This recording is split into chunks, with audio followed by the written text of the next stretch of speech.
Estás escuchando Dominguero. Estás en Radio Esplendor, AM990.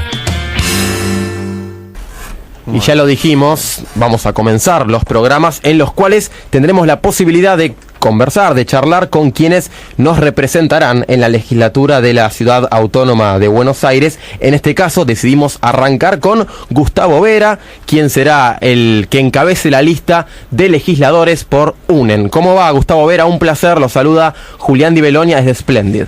Hola, ¿qué tal? Buenos días, ¿cómo están? Bien, gracias por atendernos en este horario un tanto particular. Nos gustaría conocerlo políticamente. Sabemos que que su carrera en realidad viene desde la agrupación La Alameda, que se ha hecho pública por algunos hechos particulares, pero su carrera desde algún partido es que comienza en estos momentos. Sí, en realidad voy como extrapartidario. Claro. Voy representando un poco las ideas y la lucha que viene llevando La Alameda contra la trata y el tráfico de personas, contra el trabajo esclavo, por políticas propositivas que eliminen toda forma de esclavitud y exclusión, y en ese contexto fuimos invitados a encabezar la lista por Lilita y Pino. Usted fue invitado por Lilita y por Pino, por ambos. Exacto. Y bueno, a nosotros nos pareció que era importante empezar a participar ahora en este momento, porque lamentablemente nosotros hubiéramos querido que nuestros temas hubieran sido una página de sociedad, una página policial al costado del camino. Ya la ONG había tenido suficiente prestigio y reconocimiento a nivel nacional e internacional, y la verdad que estábamos más que satisfechos con lo que estábamos haciendo, pero claramente no estábamos satisfechos con la forma en que se agravaba la situación de mafiosidad en el país. Cuando leímos los datos de Naciones Unidas, confirmaban lo que nosotros estábamos viendo en la calle, los datos que indican que la Argentina se ha convertido en el primer consumidor latinoamericano de cocaína y en el tercer exportador mundial. Esto es lo que estábamos viendo en la mayoría de los prostíbulos que se combinaban con la venta de estupefacientes, es lo que estábamos viendo en el sudeste de la capital y en el conurbano.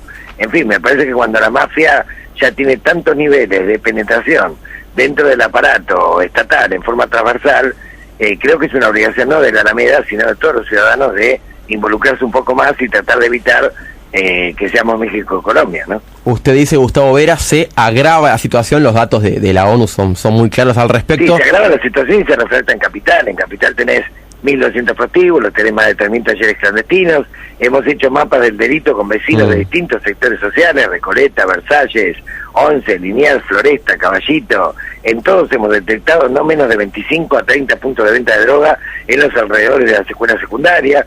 En todos hemos detectado no menos de 30 o 40 prostíbulos, muchos de los cuales venden estupefacientes. En la mayoría hemos detectado talleres clandestinos, en varios hemos detectado también desarmaderos, en varios también aguantaderos, digamos, que no podían funcionar sin el encubrimiento policial. Es decir, lo que los mapas del delito, que los vecinos de distintos barrios han hecho, y cuando digo los vecinos me refiero a 1.200 vecinos en la calle Recoleta, 600 en Caballito, 600 en Versalles, no estoy hablando de 4 o 5 vecinos. Los vecinos han logrado detectar en los mapas del delito en los barrios, en el trabajo que hicieron con la Alameda, es que el 80% de los delitos en los barrios no se podía cometer sin encubrimiento estatal, es decir, sin la vista gorda o el cohecho de la policía, de la justicia ordinaria, de los cuerpos inspectivos del Estado, y acá claramente hay una responsabilidad compartida que corresponde tanto a Nación como a Ciudad. O sea, Mauricio Macri se suele escudar en que no puede combatir la inseguridad porque la responsabilidad le corresponde a la Policía Federal, porque no le delega todas las facultades a la metropolitana, lo cual es una verdad muy a medias. En primer lugar, porque si el gobernador de la Ciudad de Buenos Aires detecta que hay hechos de corrupción en la Policía Federal que impiden que se cumpla con la ley y que se combate la inseguridad, tiene una obligación de denunciarlo. Yo no le conozco al gobierno de la ciudad ninguna denuncia por corrupción a la jefatura de la Federal. Sí le conozco a la Alameda que una cantidad de denuncias que han permitido desplazar a prácticamente todo lo que era la primera división de trata, la primera división de delitos contra la salud, más de 60 comisarios en la causa Servinia Cubría de los 613 prostíbulos denunciados en el 2009 que fueron separados a raíz de investigaciones y denuncias que hizo la Alameda. Bueno, en fin, la Alameda es una ONG que prácticamente una de las más pobres del país, y sin embargo pudo denunciar focos de corrupción que había en la jefatura policial y pudo lograr desplazamientos parciales. No entiendo por qué el gobierno no lo hace, pero al margen de esto, el gobierno de la ciudad tampoco utiliza los instrumentos propios que tiene para combatir las mafias. O sea, no utiliza concretamente como corresponde la Fiscalía Contravencional. Todo el mundo sabe que el fiscal general contravencional, Germán Garabano, es el nombre del PRO. Tampoco utiliza concretamente la Defensoría del Pueblo, a pesar de que todo el tiempo le está dando información y diagnóstico respecto a lo que está ocurriendo. Tampoco utiliza los tribunales ordinarios, donde hay mucha gente afín, digamos que supuestamente de alguna manera responde de dentro del espacio al mismo PRO. Tampoco utiliza los cuerpos inspectivos del Estado, como corresponde. La Agencia de Control Comunal recién se empezó a desperezar en los últimos 5 o 6 meses, pero estuvo prácticamente 5 años, que era un focazo de corrupción tremendo.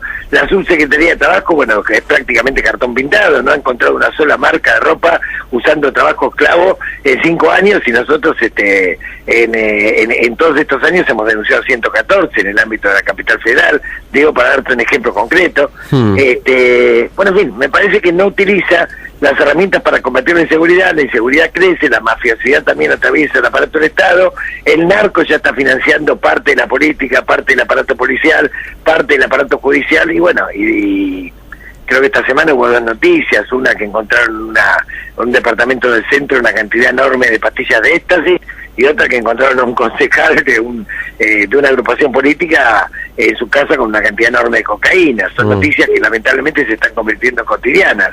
Y cuando se empieza a desarrollar estos niveles de mafiosidad, se desarrollan asaltos. Y asaltos significa que no es que vamos a estar siempre en el mismo lugar, vamos cada vez peor. El nivel de delito lo está demostrando. Y realmente ni yo ni muchos queremos ir hacia México y Colombia, ¿no? Donde tenés 30.000 muertos por año solamente por hechos de bandas, de barras, donde ahora empezás a tener los maras, digamos, ¿no? En muchas zonas de la provincia de Buenos Aires empiezan a aparecer estos grupos que están solamente para robar, exclusivamente para retroalimentar el circuito narco. Estamos realmente en un problema muy, muy grave, estamos con una corrupción muy, muy seria, y me parece que el frente que integran, que lideran Lidita y Pino, bueno, viene a combatir un poco todo esto, viene a restaurar la República, y la verdad que viene a plantear, bueno, unámonos todos los que queremos de alguna manera vivir en una sociedad democrática, en paz, igualitaria, y no en una república narco, ¿no? Claro. Gustavo Vera lo saluda a Carolina Albornoz. Tras esta situación que nos cuenta usted como docente, como maestro, querríamos saber cuál es la visión que tiene sobre la educación, sobre la escuela en la ciudad de Buenos Aires, tras lo que fueron, bueno, las tomas en las escuelas porteñas.